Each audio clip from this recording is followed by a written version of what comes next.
Messi আছেন যেখানে, Rodrigo দি পলও সেখানে। প্রতিপক্ষের আঘাত থেকে তার দায়িত্ব মেসিকে সেভ করা। তাকে এবার প্রস্তাব দিতে যাচ্ছে ইন্টার মায়ামি। মেসির সাথে এক দলে খেলার প্রস্তাব পেয়ে কি করবেন দি পল? সেটা ফিরিয়ে দিবেন নাকি রুফে নেবেন? মেসির ভ্যানগার্ড হয়ে থাকার সবচেয়ে বড় সুযোগ, যেমনটা রদ্রিগো বরাবরই চেয়ে থাকেন। মেসির জন্য ইউরোপ ছেড়ে পাড়ি জমাবেন। হতে পারে যে কোনো কিছু। মেসির প্রতি দি পলের মুগ্ধতার কথা নতুন করে আর না বললেও চলে। তবে ক্লাবে খেলার সিদ্ধান্তটা নিতে হবে স্বয়ং রদ্রিগোকে। আবেগ নয়, বিবেক দিয়েই ভাবতে হবে। বয়স ৩১, এখনও সে অর্থে কিছুই জেতেননি ক্লাব ফুটবলে। তাই এই মুহূর্তে ইউরোপ ছাড়ার সিদ্ধান্ত কি নিতে পারবেন এই আর্জেন্টাইন?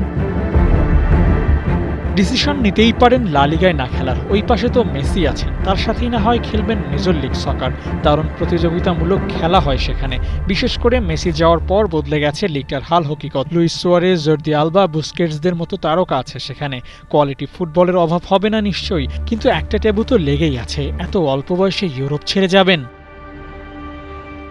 বাকিদের বেলায় হলে ভিন্ন ভিন্ন উত্তর আসত, কিন্তু টপিক যখন লিওনেল মেসি ও রদ্রিগো ডি পল, তখন ৩১ বছর বয়সী এই মিডফিল্ডারের জন্য ইউরোপ বড় কোনো ফ্যাক্ট হয়তো হবে না।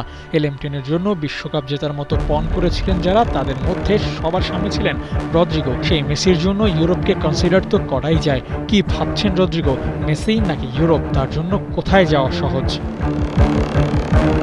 আতলেতিকো মাদ্রিদের হয়ে খেলছেন রদ্রিগো। গেম টাইম কিংবা শুরুর একাদশের সুযোগ দুটিই পাচ্ছেন এই আর্জেন্টাইন অধ্যুষিত ক্লাবে। তাই পিছুটা নেই ক্লাব ছাড়ার। ইউরোপে বেশ স্বস্তিতেই আছেন। তাই মেজর লিগ সকারে যাওয়ার মতো সিদ্ধান্ত নেবেন কিনা তার সময় হলেই দেখা যাবে। আবু নাইম, ৭১।